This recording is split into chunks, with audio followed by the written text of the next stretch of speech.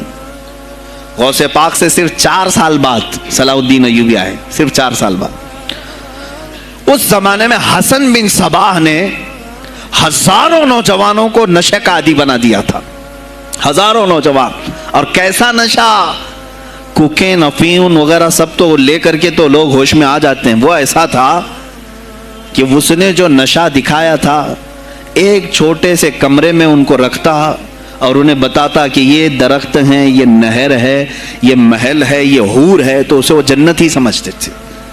اور پھر اس کمرے سے باہر نکالتا اس کو، تڑپ تڑپ کے آدمی مر جاتا کہ مجھے میری جنت میں واپس کرو۔ وہ جنت نہیں، کمرہ ہوتا تھا، لیکن نشہ اسے ایسا کرایا جاتا تھا کہ اس کمرے کو وہ جنت سمجھنے لگتا تھا۔ اور ان نوجوانوں سے کیا کرایا جاتا تھا؟ ان کو نشے کا عادی بنا کر کے باہر نکالا جاتا، انہیں ٹارگیٹ دیا جاتا، فلاں مجلس میں جاؤ، فلاں خلیفہ کو قتل کرو، فلاں وزیر کو مارو، فلاں سپاہیوں کو مارو، فلاں عالم دین کا قتل کرو، اور وہ اپنا ٹارگیٹ پورا کر کے آتے اس لیے کہ انہیں نشہ چاہیے تھا۔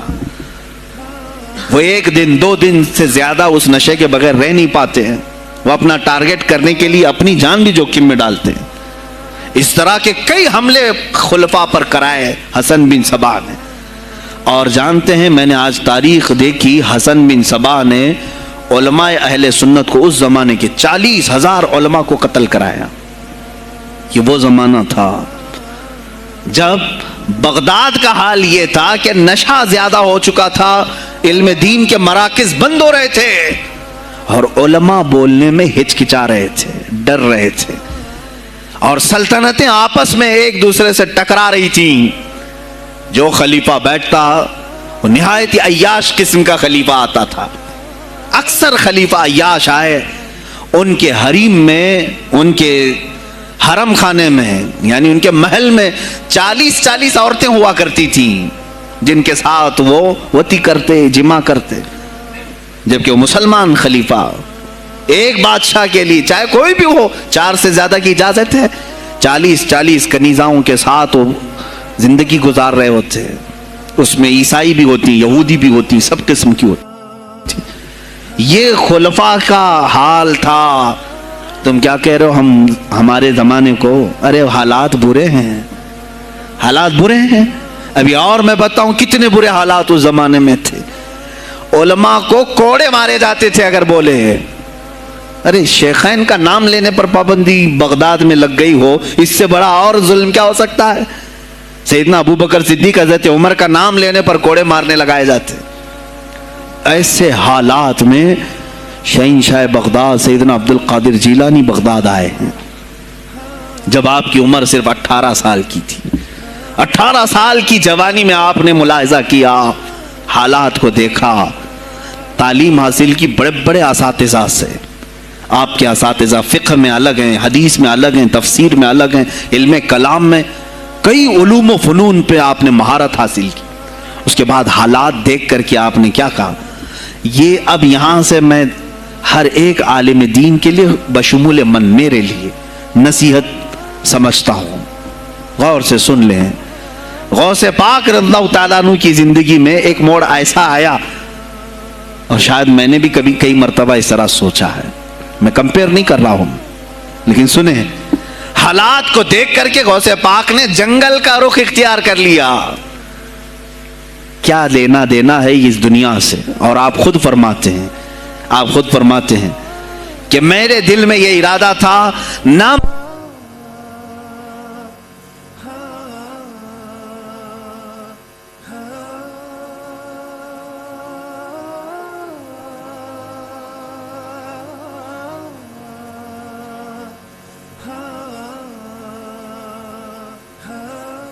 ہیں، میرا ارادہ ہوا جنگل میں ایسی جگہ رہوں کہ نہ مجھے مخلوق دیکھے اور نہ میں مخلوق کو دیکھوں، عبادت میں ایسے مصروف ہو جاؤں۔ جنگلوں میں آپ عبادت کرتے رہے، لیکن فرماتے ہیں مجھے غیب سے آواز آئی اللہ رب العزت کی طرف سے، کہا اے بندے قادر، آپ کا نام ہی عبد القادر ہے، اے قادر کے بندے، تجھے اللہ نے جنگلوں کے لیے نہیں بنایا، امت مصطفیٰ کی رہنمائی کر، خلق خدا تجھ سے نفع حاصل کرے، واپس آ جا۔ غوث پاک فرماتے ہیں میرا ارادہ تو تھا کہ میں اپنی زندگی اللہ کی یاد میں فنا کر دوں، لیکن میں شہر صرف اس لیے واپس آیا کہ جنگل میں صرف میری اصلاح ہو سکتی ہے، شہر میں پوری امت کی اصلاح ہو سکتی ہے۔ علماء کے لیے یہی آج نصیحت ہے، تم چاہے تو گدی نشین بن جاؤ، سجادہ نشین بن جاؤ، جھولی نشین بن جاؤ، جنگل نشین بن جاؤ، ہو سکتا ہے تمہارے اپنے فائدے کے لیے تم سوچ سکتے ہو۔ میں نے ابھی یہ کہا، میرے دل میں ارادہ تھا کہ گوشہ نشین ہو کر کے اپنی عبادت کریں، اپنی آخرت کی فکر کریں، نہیں، علماء کو اللہ تعالیٰ نے علم عطا کیا ہے امت مصطفیٰ کی رہنمائی کے لیے، یہ امانت ہے، چاہیں تو بھی چھپ نہ سکیں۔ عزیزان گرامی وقار، غوث پاک رضی اللہ تعالیٰ عنہ واپس بغداد آئے. اچھا وہ اتنی عبادتوں کے عرصے میں جانتے ہیں کہاں کہاں کا سفر نہیں کیا انہوں نے؟ جنگلوں کا سفر، صحراؤں کا سفر، بیابانوں کا سفر، یہاں تک کہ سری لنکا کی سرزمین تک پہنچے، ملتان تک آئے. یہ تاریخ کی کتابیں بتاتی ہیں آپ نے پیدل یہ سارے سفر کیے. پھر واپس اسی بغداد آئے جہاں کے حالات بڑے ہی کشیدہ تھے، اور خلفائے وقت کے خلاف زبان کھولنا یہ آگ سے کھیلنے کے برابر تھا، آگ سے کھیلنے کے برابر تھا. اور سب سے بڑا مسئلہ تو غوث پاک کے لیے یہ تھا کہ آپ بغداد کے نہیں تھے، عراق کے نہیں تھے، آپ جیلان سے آئے تھے. جیلان ایران میں ہے. اس زمانے میں طبرستان ایک صوبہ تھا، طبرستان کا ایک شہر جیلان تھا. جیلان سے آئے ہوئے تھے بغداد میں. آپ کی زبان فارسی تھی.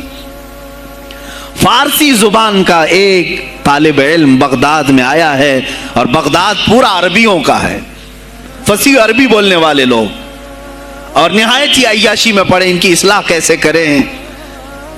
دل میں بار بار یہ احساس ہوتا. غوث پاک فرماتے میری زبان فارسی تھی اور ان کی زبان عربی ہے، میں ان سے خطاب کیسے کروں، ان کو اصلاح کے راستے پر کیسے لاؤں. بار بار سوچتے تھے، لیکن دل میں ایک درد ہوتا تھا کہ امت مصطفیٰ کو اس حال میں نہیں چھوڑنا چاہتا. ایک دن ایک مسجد میں غمگین حالت میں سوئے.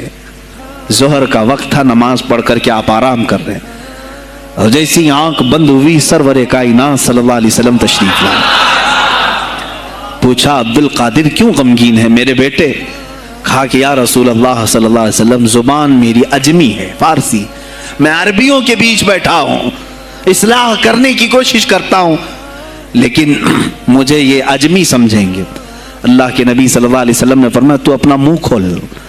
آپ نے منہ کھولا، حضور پاک نے اپنا لعاب پاک ڈالا. دوسری بار ڈالا، تیسری بار ڈالا، چوتھی بار ڈالا، پانچویں، چھٹی، 7 مرتبہ حضور پاک نے اپنا لعاب پاک دیا اور کہا عبد القادر اب اٹھ اور بیان کرو. فرماتے ہیں خواب میں نے حضور اکرم صلی اللہ علیہ وسلم کا لعاب پاک لیا. تھوڑی ہی دیر گزری تھی، میرے خواب میں ہی میرے جد کریم مولا کائنات علی مرتضیٰ تشریف لائے. کہا پھر وہی سوال کیا عبد القادر کیوں نہیں بیان کرتے؟ کہا میں فارسی النسل، فارسی ہوں اور عربیوں کے بیچ میں ہوں. انہوں نے کہا تو اپنا منہ کھول. باب العلم، باب مدینۃ العلم، علی کرم اللہ وجہہ الکریم اپنا لعاب پاک ڈالتے ہیں. 1 بار، 2 بار، 3 بار، 4 بار، 5 بار، 6 بار بس کیا. غوث پاک نے کہا نانا جان نے مجھے 7 مرتبہ پلایا، آپ نے 6 مرتبہ. علی کرم اللہ وجہہ الکریم فرماتے ہیں میں برابری تو نہیں کر سکتا، وہ رسول کائنات ہیں. عزیزان گرامی وقار، غوث پاک فرماتے ہیں پھر میری آنکھ کھلی، اور اسی جامع مسجد میں جب میں کھڑا ہوا اور خطاب کے لیے لوگوں کو پکارا تو دیکھا ادھر سے بھی مخلوق آ رہی ہے، ادھر سے بھی آ رہی ہے، سامنے سے بھی آ رہی ہے. مجمع اتنا کثیر کہ تل دھرنے کی جگہ مسجد میں نہیں تھی. اور جب آپ کا خطاب ختم ہونے کو تھا لوگ اپنے کپڑے پھاڑنے لگے اور بے ہوش ہونے لگے. اتنی تیر بہدف کلمات تھے کہ سیدھے سینے میں پیوست ہو جاتے، دلوں میں اتر جاتے. اس کے بعد وہی دن تھا سیدنا عبد القادر جیلانی کو لوگوں نے ہاتھوں ہاتھ اٹھایا. بغداد میں شہرہ ہو گیا کہ کوئی ایک اجمی آیا ہے اور عربیوں پر فوقیت لے گیا ہے. سارے عربی اس کے سامنے دنگ رہ گئے ہیں، کوئی عربی اس کی فصاحت کو نہیں پہنچ پاتا ہے. کئی لوگ امتحان کے لیے بھی آئے. ایسا نہیں ہے کہ غوث پاک کو یوں ہی چھوڑ دیا گیا. میرے عزیز تم تو 1000 سال کے بعد کرامتیں سنتے ہو نا، یہی لگتا ہے کہ غوث پاک بہت کرامتوں کے مالک تھے، بہت بڑے عالم اور بڑے ولی کامل تھے، کچھ نہیں ہوا ہوگا ان کے ساتھ. ہمارے سے زیادہ خطرے انہوں نے مولے ہیں، ہم سے زیادہ حاسدین ان کے تھے، دشمنی کرنے والے اپنوں میں بھی بہت سارے تھے. غوث پاک رضی اللہ تعالیٰ عنہ کا جب خطاب شروع ہوا، کیا ایک خطیب جب مشہور ہونے لگے تو دوسرے مولوی خاموش رہ جائیں گے؟ حسد کی چنگاری بھڑکتی ہے وہ غوث پاک کے خلاف بھی بھڑکی. اور بغداد میں جب یہ شورا ہونے لگا تو کئی علماء اس وقت کے جو بڑے بڑے پائے کے عالم ہیں، ان کی کتابیں آج بھی موجود ہیں، میں نام تذکرے نہیں کر رہا، لیکن انہوں نے ٹیسٹ لینے کی غرض سے، امتحان لینے کی غرض سے کئی لوگوں کو سوالات بھیجے. ایک دن مجلس میں ایسا تھا کہ غوث پاک تفسیر قرآن بیان کرتے تھے. تفسیر قرآن بیان کرنا غوث پاک کا محبوب مشغلہ تھا، روزانہ قرآن کی تفسیر عرض کرتے. ایک دن مجلس میں بڑے بڑے علماء کی جماعت، جس میں عبد الرحمن جوزی جیسے بڑے فقیہ محدث ہیں، ان کی ایک جماعت آئی. قرآن کی جو آیت کی تفسیر وہ کر رہے تھے، اس تفسیر کو کئی کتابوں سے انہوں نے اخذ کیا اور لے کر کے آئے. مجمع میں بیٹھے غوث پاک نے تفسیر شروع کی. ایک آیت کی کتنی تفسیریں ہو سکتی ہیں، کتنی تفسیریں ہو سکتی ہیں. ایک تفسیر بیان کیا، اس کے بعد کہا اس آیت کی ایک دوسری تفسیر یہ ہے. پھر تھوڑی دیر کے بعد غوث پاک نے فرمایا اس کی ایک تیسری تفسیر یہ ہے. پھر کہا اس کی ایک چوتھی تفسیر یہ ہے. پھر کہا اس کی ایک پانچویں تفسیر یہ ہے. بیان کرتے جا رہے ہیں یہاں تک کہ 13 تفسیریں ہو گئیں. جو بیٹھے ہوئے تھے وہ آشش کرنے لگے. اس کے بعد اتنا ہی نہیں، آگے بڑھتے رہے، آگے بڑھتے گئے. 40 تفسیریں ایک آیت کی آپ نے بیان کی. جو آئے تھے وہ کھڑے ہو گئے اور اس کے بعد غوث پاک رضی اللہ تعالیٰ عنہ کو دیکھنے لگے. غوث پاک نے ان کو مخاطب کر کے کہا اے گروہ علماء، اے جماعت علماء، تم 13 تفسیریں یاد کر کے آئے تھے ایک آیت کی، کیا وہ میں نے شروع سے 13 تک صحیح بیان کیا؟ سب اپنے جبے اٹھانے لگے. کہا ہم تو یہ 13 تفسیریں پڑھ کر آئے تھے یہ سوچ کر کے کہ شیخ عبد القادر جیلانی کو 2-3 سے زیادہ تفسیریں نہیں آتی ہوں گی. 13 کے بعد آپ تو 40 تک پہنچے، وہاں تو ہمارا بھی علم نہیں پہنچا. جماعت علماء دنگ رہ گئے اور اس کے بعد توبہ بھی کیا. کہا ہمارے دلوں میں بدگمانی آ گئی تھی، ہم توبہ کرتے ہیں. غوث پاک رضی اللہ تعالیٰ عنہ ایک اور مجمع ایسا ہے کہ اس میں 40 کے قریب علماء ہے. سوالات الگ لے کر کے پھنسائیں گے کسی طرح سے ان کو، ڈیفیکلٹ سوالات لے کر کے. ایک بات یاد رکھنا، مشکات شریف کی حدیث ہے جس نے علم اس لیے حاصل کیا کہ کسی عالم کو نیچا دکھا دوں، اسے پھنسا دوں سوال کر کے. حضور فرماتے ہیں قیامت کے دن اسے آگ کی بیڑیاں پہنائی جائیں گے، اس کی زبان کو آگ کی کینچی سے کھینچا جائے گا. اس لیے علم حاصل مت کرو، کسی کو نیچا دکھانا، کسی کو بیوقوف بنانا. ایک کتاب کہیں سے پڑھ کر کے آئے، مولانا کے پیچھے پڑ گئے، یہ بتاؤ صحیح ہے کہ نہیں ہے. پھر اگر اس مولانا صاحب کے دماغ میں اس وقت وہ مسئلہ نہیں تھا، انہوں نے کہا نہیں معلوم، تو آپ کو لگا کہ ہاں میرے سے زیادہ تو ان کو بھی نہیں معلوم. تم نے تو ایک ہی چیز حل کر کے ان کے سامنے پیش کی ہے. عزیزان گرامی، اس طرح کی چیزیں ہرگز نہ کریں، یہ بہت بڑا گناہ ہے مغالطے میں ڈالنا. غوث پاک رضی اللہ تعالیٰ عنہ ایک جماعت سے خطاب کر رہے ہیں. 40 علماء ہے، الگ سوالات نوٹ کر کے، میں یہ پوچھوں گا، تم یہ پوچھنا، تم یہ پوچھنا. غوث پاک رضی اللہ تعالیٰ عنہ نے اپنا خطاب کیا اور سوالات کے لیے اس دن محفل کا وقت ہی نہیں دیا. کہا آج سوالات کوئی نہیں کرے گا. وہ لوگ تو سوالات لے کر کے آئے تھے. سب مجمع میں خطاب کے بعد جس کو جو پوچھنا ہے آپ کہتے ہیں کہ پوچھ لو، اس دن کا کوئی نہیں پوچھے گا. آؤ صرف مصافحہ کر کے جاؤ، آؤ صرف مصافحہ کر کے جاؤ. تو یہ جو علماء کی جماعت تھی، ان کو بلایا. ایک آتے ان کو سینے سے سینہ لگاتے اور کہتے تیرا یہ سوال تھا، اس کا یہ جواب ہے. دوسرا آتا اس سے کہتے تو یہ گھر سے سوچ کے آیا تھا، تیرا سوال یہ ہے، اس کا جواب یہ ہے. اس طرح 40 سے مصافحہ کیا، معانقہ کیا.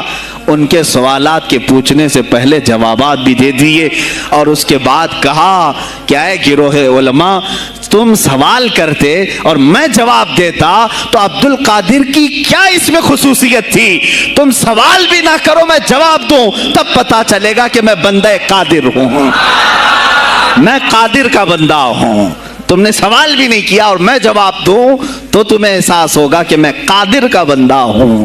اللہ رب العزت کا کی صفاتی نام ہے. عزیزان گرامی وقار، علماء نے تنگ کیا، پریشان کیا، آپ کے مجموعوں کو روکنے کی کوشش کی، لیکن ایسا نہیں ہے کہ غوث پاک نے ہر ایک کو اپنی کرامت سے زیر کر دیا ہو، ان علماء کو پورا سلا دیا ہو. نہیں، فیس کیا ہے،